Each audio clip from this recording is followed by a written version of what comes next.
और बात करेंगे अमेरिका और ईरान के बीच आखिरकार सीजफायर हो गया है। दोनों देश 2 हफ्तों के सीजफायर के लिए सहमत हो गए हैं। अमेरिकी राष्ट्रपति डोनाल्ड ट्रंप ने ट्रुथ सोशल पर पोस्ट करते हुए सीजफायर का ऐलान किया है। अमेरिकी राष्ट्रपति ने बताया कि ये दोनों तरफ से लागू होने वाला सीजफायर होगा, यानी इस दौरान न अमेरिका हमला करेगा और न ही ईरान कोई आक्रामक कदम उठाएगा। ट्रंप ने यह भी दावा किया कि सैन्य लक्ष्य पहले ही हासिल किए जा चुके हैं और तेहरान के साथ बातचीत निर्णायक मोड़ के करीब है। उन्होंने ये भी कहा कि अमेरिका को ईरान की ओर से 10 बिंदुओं का प्रस्ताव मिला है, जिसे उन्होंने बातचीत के लिए एक व्यवहारिक आधार बताया। अमेरिकी राष्ट्रपति डोनाल्ड ट्रंप ने कहा कि 2 हफ्तों का ये युद्ध विराम दोनों पक्षों को समझौते को अंतिम रूप देने का मौका देगा और संकेत दिया कि लंबे समय से चल रहा ये संघर्ष अब समाधान के करीब हो सकता है। वहीं ट्रंप के ऐलान के बाद ईरान ने भी सीजफायर की पुष्टि की है। ईरान के विदेश मंत्री अब्बास अरागची ने 2 सप्ताह के लिए स्ट्रेट ऑफ हॉर्मुज खोलने का भी ऐलान किया। ईरान के विदेश मंत्री ने कहा कि 2 हफ्तों की अवधि के लिए हॉर्मुज स्ट्रेट से सुरक्षित आवाजाही संभव होगी। हालांकि ईरान ने एक शर्त भी रखी है कि जहाज़ों की निगरानी ईरानी सेना करेगी। अरागची ने यह भी कहा कि अगर ईरान पर हमले बंद होते हैं तो उसकी सेना भी अपनी रक्षात्मक कार्रवाई रोक देगी। और इस बीच ईरान और अमेरिका संघर्ष विराम के बीच इजराइल ने युद्ध विराम पर सहमति व्यक्त की है। इजराइल के प्रधानमंत्री बेंजामिन नेतन्याहू ने कार्यालय ने बयान दिया है कि इजराइल राष्ट्रपति ट्रंप के उस फैसले का समर्थन करता है जिसके तहत ईरान के खिलाफ हमलों को 2 हफ्तों के लिए रोक दिया गया है। यह समर्थन इस शर्त पर है कि ईरान तुरंत हॉर्मुज स्ट्रेट को खोल दे, साथ के साथ अमेरिका, इजराइल और अन्य देशों पर होने वाले सभी हमलों को रोक दे। इसके साथ ही इजरायली प्रधानमंत्री के कार्यालय ने बयान में कहा है कि ये 2 हफ्तों का संघर्ष विराम लेबनान पर लागू नहीं होता है। अमेरिकी राष्ट्रपति डोनाल्ड ट्रंप ने मिडिल ईस्ट में शांति की दिशा में एक सकारात्मक बदलाव की बात कही है। अपने ताज़ा सोशल मीडिया पोस्ट में ट्रंप का कहना है कि ईरान ने शांति की आवश्यकता को महसूस किया है और अब उसे इसका समर्थन मिल रहा है। उनका कहना है कि इस क्षेत्र में संघर्ष और तनाव को समाप्त करने का समय आ चुका है। पोस्ट में ट्रंप ने कहा, यह विश्व शांति के लिए एक महत्वपूर्ण दिन है। ईरान इसे होते देखना चाहता है और उन्होंने अब तक बहुत कुछ झेला है। वैसे ही बाकी सभी देशों ने भी इसे महसूस किया है। ट्रंप ने अमेरिका की तरफ से हॉर्मुज स्ट्रेट में आवाजाही की स्थिति को बेहतर बनाने की बात कही। ट्रंप ने कहा कि ईरान पुनर्निर्माण प्रक्रिया शुरू कर सकता है। अमेरिका हर तरह की आपूर्ति लेकर जाएगा और यह सुनिश्चित करने के लिए वहीं मौजूद रहेगा कि सब कुछ ठीक से चल रहा है। ट्रंप ने इस बदलाव को मध्य पूर्व के लिए गोल्डन एज बताया। अमेरिका और ईरान के सीजफायर के बाद ऊर्जा समृद्ध खाड़ी क्षेत्र में बड़े संघर्ष की आशंकाएं कम हो गई हैं। ईरान को लेकर ट्रंप की घोषणा के बाद तेल की कीमतों में गिरावट आई है। अमेरिकी कच्चे तेल के भाव $100 प्रति बैरल से नीचे गिर गए, जिससे हालिया बढ़त उलट गई। ये बढ़त हॉर्मुज स्ट्रेट के आसपास कई हफ्तों से जारी तनाव के कारण हुई थी, जो वैश्विक तेल परिवहन का एक प्रमुख रास्ता है। शेयर बाजारों ने भी सकारात्मक प्रतिक्रिया दी है, जो संकट से जुड़ी कई दिनों की अस्थिरता के बाद निवेशकों की राहत का संकेत है। और अमेरिका और ईरान के बीच में संघर्ष विराम की घोषणा के बाद किस तरह के हालात और कैसे इस सीजफायर के समझौते को अंतिम रूप दिया जाएगा, इस पर और बात करने के लिए doctor Rajan Kumar, professor school of international studies JNU से हमारे साथ जुड़ गए हैं। डॉक्टर राजन, आपका बहुत बहुत स्वागत है। डॉक्टर राजन, पहली सूरत में इस सीजफायर को आप किस तरह से देखते हैं? कौन श्रेय ले रहा है, कौन श्रेय नहीं ले रहा है, इस पर हम बाद में बात करेंगे। लेकिन 40वें दिन ये जो घोषणा हुई है, इसे आप कैसे देख रहे हैं? जी नमस्कार, मुझे बुलाने के लिए। मेरे हिसाब से मुझे लगता है कि बहुत ही इम्पोर्टेंट डेवलपमेंट है। खासकर जिस ढंग का डर का माहौल पैदा हो गया था, आप जान रहे थे कि 8 PM जो अमेरिकन ईस्टर्न टाइम है, उसके हिसाब से दिया गया था कि पूरी सभ्यता का विनाश करने की जो धमकी दी गई थी, तो उससे एक बहुत बड़ी राहत मिली है। ये तो टेम्परेरी सबसे बड़ा अचीवमेंट इसको बोला जाएगा, क्योंकि जिस ढंग की ट्रम्प की पॉलिसी रही है, उससे सारे विश्व के लोग घबराए हुए थे कि वो क्या करेंगे, किस ढंग का एक्शन लेंगे, क्या सिविलियन इंफ्रास्ट्रक्चर को डैमेज करेंगे, जिस ढंग की उन्होंने धमकी दी थी। तो उससे पूरा विश्व परेशान था और विश्व का जो बाजार है वह काफ़ी प्रभावित हो रहा था। आप जानते हैं कि तेल का दाम इत्यादि काफ़ी बढ़ गए थे। तो वैसे में यह जो घोषणा हुई है दोनों तरफ से, मेरे हिसाब से एक महत्वपूर्ण उपलब्धि है और इस ढंग की घोषणा आप जानते हैं कि जब से वार शुरू हुआ पहली बार हुआ है। हालांकि मैं बता दूं कि यह जो सीज फायर की घोषणा है ये केवल 2 सप्ताह के लिए एक तरह से टेम्परेरी घोषणा है और यह भी सच है कि दोनों ट्रंप को लग रहा था कि इस युद्ध में वो उलझते जा रहे हैं और वह भी एक तरह से रास्ता खोजने की कोशिश कर रहे थे, लेकिन उनको अपना चेहरा भी बचाना था अमेरिकन नागरिक से, क्योंकि वहाँ पे सवाल उठ रहे थे कि क्या ट्रंप वहाँ पे कर रहे हैं, किस ढंग की पॉलिसी अपना रहे हैं, वो अमेरिका के हित में बिल्कुल भी नहीं है। तो वैसे में मुझे लगता है कि सबसे बड़ी राहत तो ईरान को मिलेगा, जिसमें कि ईरान में जो धमकियां थी सिविल इंफ्रास्ट्रक्चर को जो उस पे जो उसको तोड़ने की, उस पे बम गिराने की जो धमकी, उससे राहत मिलेगी। वहाँ के लोग काफ़ी परेशान थे। आपने देखा कि उस धमकी के बाद जो पावर इंफ्रास्ट्रक्चर है, इलेक्ट्रिसिटी इत्यादि के जो इंफ्रास्ट्रक्चर है, उसको ह्यूमन चेन बना के वहाँ के जो सिविलियन लोगों ने उसको घेर लिया था, ताकि ट्रंप को यह लगे कि कम से कम सिविलियन इंफ्रास्ट्रक्चर को, पावर प्लांट, ब्रिज इत्यादि को वहाँ पे अटैक नहीं किया जाए। तो वैसे में सबसे बड़ा राहत ईरान को मिलेगा। ईरान के बाद चूंकि ईरान पे अगर हमले होते तो ईरान भी जवाबी कार्रवाई करता और उसमें सबसे जो महत्वपूर्ण होते उसमें जो खाड़ी के देश हैं और जो अरब इत्यादि देश हैं, वहाँ पे वो जो जवाबी कार्रवाई थी उससे काफ़ी परेशानी बढ़ जाती उन सारे देशों में, और उससे संबंधित जो सारे देशों में व्यापार होता है उस पर भी उसका सीधा प्रभाव पड़ता है। तो वैसे में राहत जो रीजनल कॉन्फ्लिक्ट यानी कि जो वहाँ जी। पे जी बढ़ने की संभावना थी, उस पे भी मुझे लगता है कि अंकुश लगेगा और एक तरह से बातचीत का माहौल करने की पैदा होने की स्थिति पैदा हुई है, जिसमें कि आगे भी मुझे लगता है कि इसको कुछ दिनों तक अगर बातचीत हो तो संभव है कि दोनों देश मिलके और बाकी जो मीडिएटर्स डॉक्टर हैं राजन, 10 शर्तें अभी जो स्ट्रेट ऑफ हॉर्मोज को की आवाजाही को स्वीकृति मिली है और उसमें भी सशर्त स्वीकृति कही जाए ईरान की तरफ से, उसमें बहुत साफ है कि ईरान का अभी तक का जो नुकसान हुआ है उसकी भरपाई के लिए जो एक तरह से आवाजाही कहें कि उसका एक तरह से किराया कहें या उसमें जो वसूली है उसको वसूलेगा ईरान। ये उन 10 शर्तों में शामिल है जो ईरान की तरफ से दी गई है। तो क्या ये समझौते पर पहुंचना आपको लग रहा है कि ये पहुंच पाएंगे जिस तरह की शर्तें ईरान ने रखी हैं?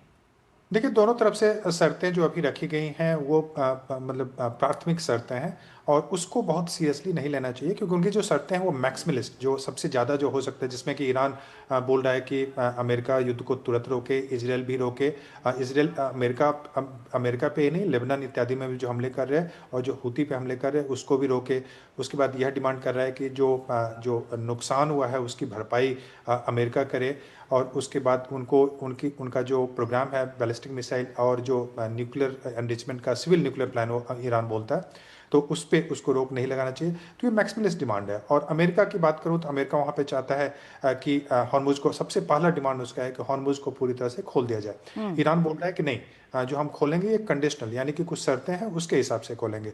उस शर्त में बोल रहा है कि ईरान जो IRGC है, जो कि ईरान की आर्मी है, उसके माध्यम से ही वहाँ से शिप्स पास कर पाएंगे, यानी कि कोई परमिट या उस ढंग की कोई व्यवस्था होगी तो उन्हीं शर्तों पे वो जाने देंगे।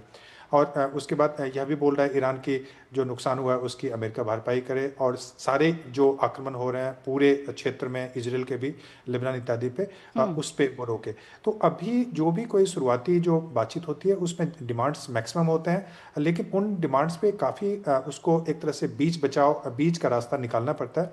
तो बीच का रास्ता निकाला जा सकता है और बीच का रास्ता मैं बताऊं क्या हो सकता है कि हॉर्मुज को ईरान खोल दे और ईरान जो पड़ोसी देश हैं उस पर हमला बंद कर दे और अमेरिका ईरान पे अब हमले बंद कर दे और इजराइल भी बंद कर दे। तो ये जो है मुझे लगता है कि डी एस्केलेशन जिसको बोला जाता है उसमें सबसे प्रमुख बिंदु यही है। लेकिन इजराइल अगर कहता है कि सीज फायर से लेबनान को बाहर रखा जाए, क्या आपको लगता है कि अभी भी कई ऐसे पेच हैं इस बातचीत में जो ये बताते हैं कि अमेरिका के लिए आगे का रास्ता भी बड़ा आसान नहीं है?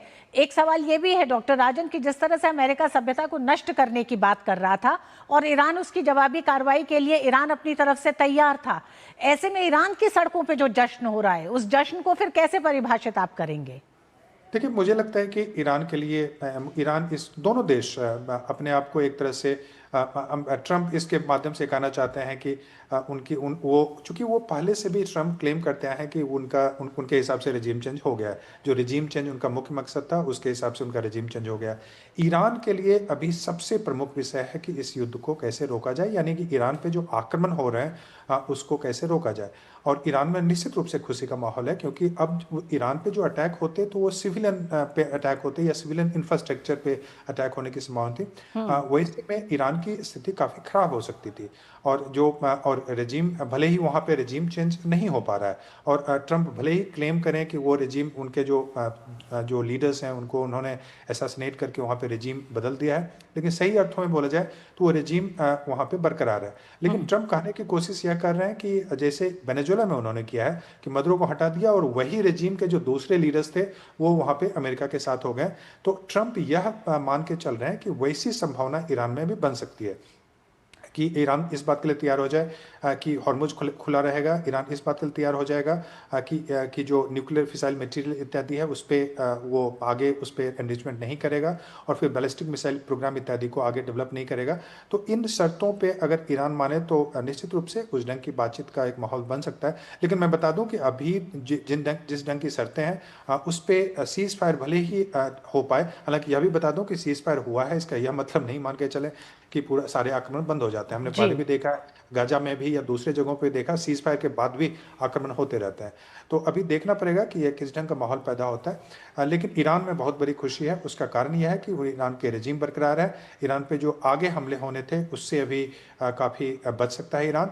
और ईरान की स्थिति अभी पॉलिटिकल में, राजनीतिक दृष्टिकोण से केवल बताऊं, आर्थिक दृष्टिकोण से तो उसके काफ़ी नुकसान हुए हैं, इसमें कोई शक नहीं है। लेकिन चूंकि रजीम बरकरार है तो उनको लगता है कि ये बहुत बड़ी उपलब्धि होगी अगर अमेरिका इन शर्तों पे मान जाए, क्योंकि ईरान भी अपने लोगों को और पूरे विश्व को दिखा सकता है कि इतनी बड़ी अमेरिकन शक्ति के बावजूद वो वहाँ पे डटकर उनका मुकाबला किया और उनको कंप्रोमाइज के लिए मजबूर कर दिया। तो यह जो नैरेटिव, यह जो मैसेज ईरान भेजने की कोशिश करेगा, यह ईरान की सबसे बड़ी उपलब्धि होगी अपने लोगों के लिए को दिखाने के लिए। और वहाँ का जो रीजनल जो दूसरी देश हैं उनमें भी यह मैसेज भेजा कि ईरान बरकरार है और ईरान डटा हुआ है। जिस नैरेटिव को भेजने की आप बात कर रहे हैं कि ईरान ये नैरेटिव दुनिया को बताना चाहता है कि उसने किस तरह से सबसे सैन्य ताकतवर देश को झुकने पर मजबूर कर दिया, ये ईरान एक नैरेटिव तैयार करना चाहता है और जिसका जश्न उसकी सड़कों पर दिखाई दे रहा है। लेकिन डॉक्टर राजन, क्या आप ये मानते हैं पिछले 2 सालों में हम दुनिया में युद्ध, अलग अलग युद्ध देख रहे हैं? रूस यूक्रेन की बात करें, हमास और इसराइल की बात करें, और फिर अमेरिका और ईरान की अगर बात करें तो अमेरिका और ईरान के बीच 40 दिन के संघर्ष ने यह बता दिया कि सिर्फ सैन्य युद्ध नहीं है, सैन्य हथियारों से ही युद्ध नहीं हो रहा। अब अगर दुनिया के कई ऐसे देश शामिल नहीं भी होना चाहते हैं अगर इन युद्धों में, तो भी उन्हें शामिल होना पड़ेगा। ये मजबूरी दिखा दी ईरान ने कि किस तरह से अर्थव्यवस्थाएं ठप हो सकती हैं, किस तरह से किसी भी देश की अर्थव्यवस्था इन तमाम तेल और तेल के अन्य उत्पादों की आवाजाही से किस तरह से थम सकती है। तो उन्हें तरफदारी या साइड तो लेनी पड़ेगी और शामिल होना पड़ेगा इसमें। जी बिल्कुल, देखिए ईरान के पास सबसे बड़ा जो वेपन अभी हुआ है, 2 चीज़ ईरान ने किया है जिससे कि अमेरिका का जो आर्थिक यानी कि इकोनॉमिक कॉस्ट जो था वार का वो काफ़ी बढ़ा दिया है। तो उसकी 2 स्ट्रेटजी में था, एक तो कि हॉर्मुज को बंद करना, तो उससे अमेरिका प्रभावित हुआ और पूरा तेल का जो दाम बढ़ गया पूरे विश्व में, कोई 20% वहाँ से तेल सप्लाई हो रहे थे, तो उससे पूरे विश्व में और खासकर यूरोपियन देश में भी और एशिया में भी उसका प्रभाव दिखने लगा। तो ईरान को एक चीज़ और पता चल गया है कि हॉर्मुज उसके लिए अभी सबसे बड़ा वेपन है। इसका प्रयोग उसने पिछले भले ही 47 साल से अमेरिका का उसका झगड़ा चल रहा हो, लेकिन कभी भी इसका प्रयोग उसने नहीं किया था। लेकिन हॉर्मुज एक ऐसा वेपन के रूप में वो यूज़ किया है, तो उसको ईरान ने बखूबी यूज़ किया है और पूरे विश्व उससे प्रभावित हो गया। दूसरा कि अमेरिका को लग रहा था कि अमेरिका जो पड़ोसी देश हैं ईरान के, उस पर हमला नहीं करेगा, वो इजराइल पे करेगा या फिर अमेरिकन बेसिस। लेकिन ईरान ने जो रीजनल, जो कि दूसरी शक्तियां थी जो अमेरिका का सहयोग दे रही थी किसी न किसी तरीके से, उस पर आक्रमण शुरू कर दिया। तो इससे एक तरह से तुरंत जो रीजनल जो वार था उसकी स्थिति पैदा हो गई और इससे अमेरिका घबरा भी गया। और अमेरिका भी, मैं बता दूं कि एक एग्जिट स्ट्रैटेजी यानी कि निकलने का रास्ता ढूंढने की कोशिश कर रहा था, क्योंकि अमेरिका के सहयोगी भी बताऊं नाटो इत्यादि देश इसके साथ उन्होंने नहीं दिया, यूरोपियन देश ने इसका साथ नहीं दिया। जो रीजनल जो यहाँ पे यूएई, जॉर्डन, सऊदी अरब इत्यादि की बात करूं तो ये भी डायरेक्टली इस वॉर में शामिल नहीं होना चाह रहे थे। बेसिस उनके यूज हो रहे थे, इसमें कोई शक नहीं है। लेकिन डायरेक्टली वहां पे जो आर्मी भेजने की बात ट्रंप कर रहे थे कि ग्राउंड फोर्सेस भेजेंगे, तो उसमें ये सारे देश भी उसमें शामिल नहीं होना चाह रहे थे। तो इससे कहीं ना कहीं निश्चित रूप से मुझे लगता है कि ईरान की स्थिति, ईरान का जो नैरेटिव पावर है यह मजबूत हुआ है, क्योंकि रेजिम चेंज नहीं हुआ है और ईरान ने कंप्रोमाइज करने से भी मना कर दिया था और सरेंडर करने से भी मना कर दिया था, और हॉर्मुज को भी एक वेपन के रूप में यूज किया तो उसने। डॉक्टर राजन, क्या आप मानते हैं मिडिल ईस्ट के तमाम देशों को भी एक बार फिर अपनी पूरी उस रणनीति पर सोचना पड़ेगा अब इस 40 दिन के युद्ध के रुकने के बाद?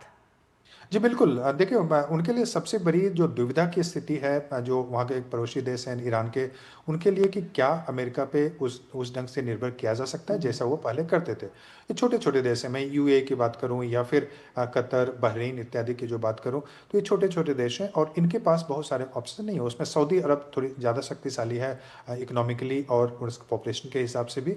तो इन सारे देशों को अब लगने लगा है कि अगर पूरी तरह से वो अमेरिका पे निर्भर रहते हैं या जिस ढंग का अकॉर्ड किया था, जैसे अब्राहम अकॉर्ड किया था ये सारे देश ने, यूएई, बहरीन इत्यादि ने अमेरिका के साथ, इसराइल के साथ मिलके, तो क्या वही नीति पे चलेंगे या फिर उनको अब एक बैलेंस्ड पॉलिसी बनानी पड़ेगी जिसमें वो ईरान के साथ भी बातचीत, सहयोग, एक मिडिल ग्राउंड रखने की कोशिश करेंगे, और इसके अलावा वो चीन, रूस, भारत इत्यादि देशों से भी अपने रिश्ते मजबूत करेंगे मिलिट्रली और सामरिक तरीके से, ताकि उनकी जो एक तरह से डाइवर्सिफाइड फॉरेन पॉलिसी है वह बन सके। तो इस पर निश्चित रूप से वो सोचने के लिए मजबूर हो जाएंगे, और यह भी देखना पड़ेगा कि ट्रंप किस हद तक अपने बेसिस को वहाँ पे रख सकते हैं, क्योंकि ये सारे देश अब यह भी चाहते हैं कि अमेरिकन बेसिस नहीं हो तो शायद ईरान के हमले भविष्य में नहीं होंगे।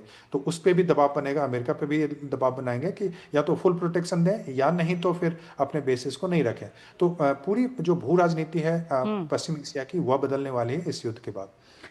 डॉक्टर राजन, अमेरिका का एग्रेशन हमने आज से पहले भी देखा है, ईरान से पहले भी कई मुल्कों के साथ जिस तरह से अमेरिका का जो अपना पूरी स्ट्रैटेजी और बर्ताव रहा है वो सामने आया है, जो सीधे सीधे सवाल उठता है कि किस तरह से संप्रभुताओं पर हमला किया जाता है।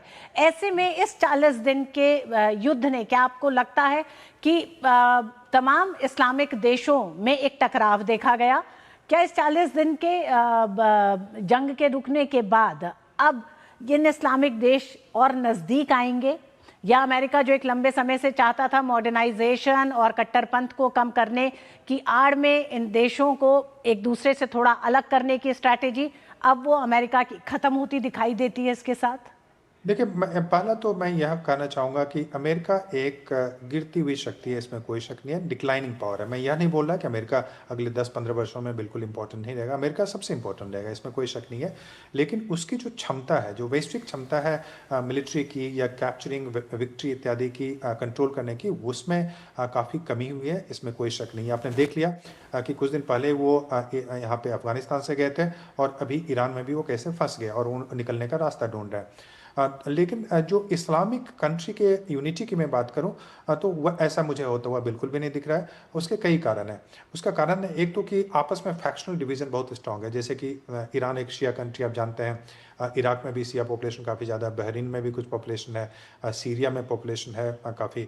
तो वैसे में वो एक ग्रुप है, और दूसरा जो अरब, सऊदी अरब, अब 3 लीडर हैं वहाँ पे। एक तो अपने ईरान अपने आप को लीडर समझता है शिया ग्रुप का, दूसरा कि सऊदी अरब अपने आप को वहाँ पे चूँकि मक्का इत्यादि, तो उसमें एक रिलीजियस लीडर के रूप में अपने आप को देखता है, और एक तीसरा है टर्की। टर्की चूँकि एक मॉडर्नाइज स्टेट है, तो वहाँ पे टर्की भी इस्लामिक कंट्री और एक न्यू ऑटोमन एक एम्पायर क्रिएट करने की टर्की कोशिश करता है, और सारे देशों को यह एक तरह से लीडर की, सो ये 3 देश हैं, और बीच बीच में पाकिस्तान आने की कोशिश करता है, लेकिन क्योंकि उसके पास न्यूक्लियर पावर है, कोई भी अगर इस्लामिक दूसरे देश की बात करूँ तो उसके पास यह क्षमता अभी तक नहीं है।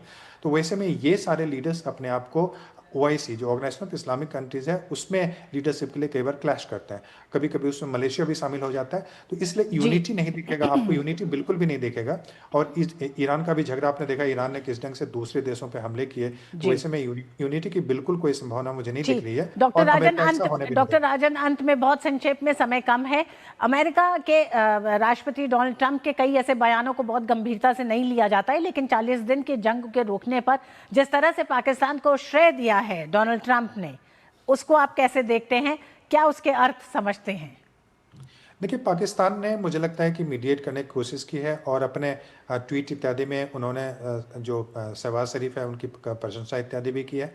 लेकिन यह सीज़ फायर अचीव होना बहुत ही मुश्किल है। मैं बता दूं कि और जहाँ तक क्रेडिट लेने की बात है तो क्रेडिट तो पाकिस्तान भी लेता है और ट्रंप की भी आदत है। हमने पहले भी देखा भारत पाकिस्तान युद्ध में कैसे वो क्रेडिट लेने की कोशिश कर रहे थे। तो ट्रंप की आदत है क्लेम करने की और विक्ट्री क्लेम करने की और क्रेडिट लेने की। तो क्लेम ये दोनों करेंगे और उसमें टर्की, ओमान इत्यादि जो दूसरे देश मीडिएशन के रूप में शामिल थे वह भी उसमें क्रेडिट लेने की कोशिश करेंगे। तो यह जरूर है कि अभी पाकिस्तान अमेरिका से काफ़ी करीब आने की कोशिश कर रहा है, लेकिन पाकिस्तान की भी अपनी मजबूरी है क्योंकि पाकिस्तान चीन के भी करीब है और चीन का सबसे बड़ा झगड़ा भी जानते हैं तो वो अमेरिका के साथ होता है। लेकिन एक छोटा जो स्विंग स्टेट पाकिस्तान कोशिश यह कर रहा है कि किस ढंग से अमेरिका के साथ करीब हो जाए ताकि चीन से भी फायदा उठाए और अमेरिका से भी फायदा उठाने की कोशिश करे। लेकिन इसमें कॉन्ट्रडिक्शंस हैं और इसको पाकिस्तान बहुत लंबे समय तक नहीं कर सकता। बहुत बहुत धन्यवाद डॉक्टर राजन। विस्तार से आज एक तरह से एक बड़ा समझौता कहें कि 40 दिन की जंग ईरान और अमेरिका के बीच में रुकी है, लेकिन ये 2 हफ्तों के लिए है। सीज फायर के अंतिम समझौते को लेकर अभी बातचीत होनी बाकी है। ईरान की तरफ से 10 शर्तें रखी गई हैं जो विशेषज्ञ डॉक्टर राजन भी कहते हैं कि बहुत ही व्यवहारिक शर्तें नहीं है, तो इन्हें लेके जरूर कुछ ना कुछ अड़चनें सामने आएंगी। बहुत बहुत धन्यवाद डॉक्टर राजन हमारे साथ बात करने के लिए। और मिड डे प्राइम में वक्त एक छोटे से ब्रेक का, आप देखते रहिए डीडी न्यूज।